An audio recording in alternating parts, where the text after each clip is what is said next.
We've all heard the old adage, the way to a man's heart is through his stomach. But when it comes to the real estate agent, Nick Notice, the phrase takes on a whole new meaning. And now back to our regularly scheduled program. Silky, sweet, seductive. Chocolate is more than a treat. It's a global obsession. From ancient ceremonial drinks to billion-dollar industries. From sacred offerings to Valentine's gifts, chocolate has journeyed across continents, civilizations, and centuries. But where did it come from? And how did it become the delicious staple we know and love today? Grab a seat, maybe even a piece of your favorite chocolate bar, and let's unwrap the rich, layered history of chocolate. Long before it became a dessert, chocolate was a sacred drink. The story of chocolate begins around 3,500 years ago in Mesoamerica, in what is now southern Mexico and Central America. The earliest known use of cacao comes from the Olmecs, one of the region's earliest civilizations. They may have been the first to ferment, roast, and grind cacao beans into a drink. A bitter, astringent brew reserved for the elite. Later, the Maya and Aztecs embraced and expanded the role of cacao in society. To the Maya, cacao was a gift from the gods. It was so central to their culture that the word cacao appears in their creation myths. They consumed it in religious ceremonies, weddings, and even during funerals. But this wasn't the chocolate we know today. It was a bitter, spicy drink made from ground cacao, water, and chili peppers, sometimes flavored with honey or vanilla. No sugar, no milk, just raw, powerful cacao. To the Aztecs, cacao was even more significant. It was currency literally. You could pay taxes, buy food, or hire laborers with cacao beans. The Aztecs reserved cacao for warriors, priests, and nobles. Their emperor Montezuma II reportedly drank dozens of cups a day for energy and strength, especially before visiting his harem.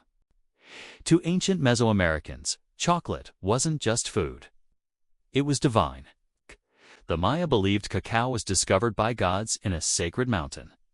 The Aztecs believed that the feathered serpent god Quetzalcoatl brought cacao to humankind, defying the other gods who believed it was too sacred for mortals. Cacao was associated with birth, death, fertility, and renewal. In some rituals, cacao was mixed with human blood for it as a sacred drink during sacrifices. It was used in royal negotiations, religious offerings, and even as medicine. Cacao was not a luxury, it was life itself. But everything changed in the early 1500s when Spanish conquistador arrived in the Aztec capital of Tenochtitlan in 1519. He encountered something extraordinary. He saw cacao being revered, traded, and consumed in ceremonies and banquets.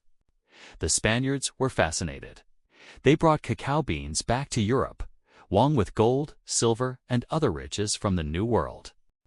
At first, Europeans weren't sure what to do with it. The bitter, gritty drink wasn't popular. But once sugar, cinnamon, and milk were added, everything changed. Sweetened chocolate quickly became a sensation, especially among the elite. In Spain, it was considered exotic, luxurious, and even medicinal.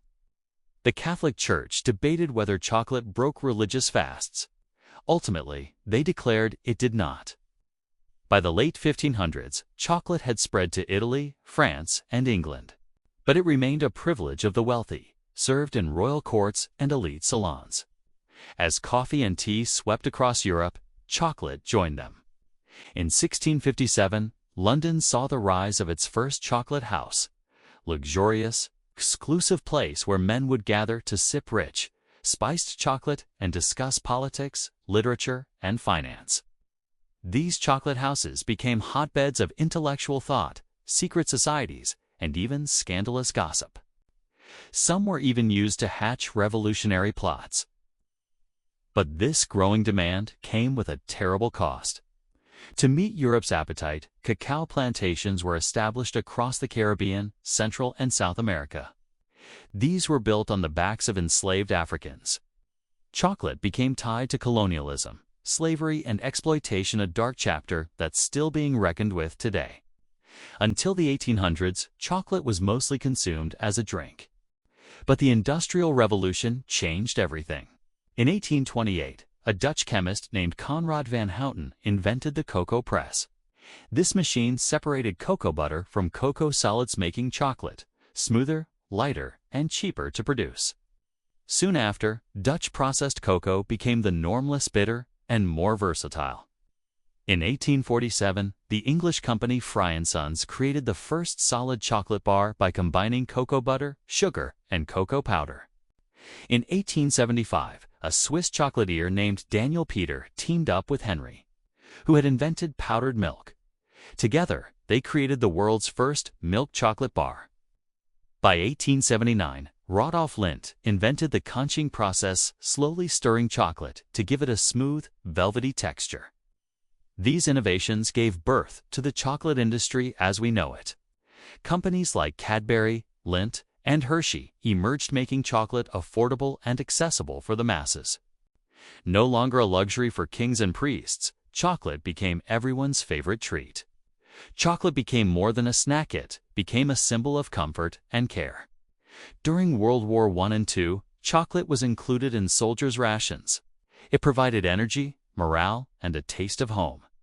In America, Milton Hershey played a critical role, producing special heat-resistant chocolate bars for U.S. troops. Back home, chocolate was used in marketing campaigns, war bonds, and patriotism. After the wars, chocolate consumption exploded. It was a part of childhood, holidays, and romance. Halloween, Christmas, Easter all became chocolate-driven traditions. And then came Valentine's Day, forever tying chocolate to love and desire. Narrator: today, chocolate is undergoing a renaissance. Artisan chocolatiers are reviving ancient techniques, experimenting with flavors, and pushing the boundaries of what chocolate can be. The Bean-to-Bar movement is growing, focusing on transparency, sustainability, and fair trade. Consumers want to know where their chocolate comes from and who made it. We're also learning more about chocolate's health benefits, its antioxidants, mood-boosting properties, and even cardiovascular perks. And let's not forget dark chocolate. Once considered bitter and niche, it's now mainstream, celebrated for its intensity and complexity. But the future of chocolate is uncertain. Climate change threatens cacao production, especially in West Africa, where over 60% of the world's cacao is grown. Farmers face poverty, deforestation, and unstable yields. That's why many scientists, chocolatiers, and organizations are working to make chocolate more ethical, from agroforestry methods to climate-resilient cacao strains. There's also innovation in the lab. Plant-based milk chocolate, sugar-free formulas, and even cultivated cacao cells for more sustainable production. The chocolate of tomorrow might look very different, but its story, rooted in thousands of years of culture and passion, will continue.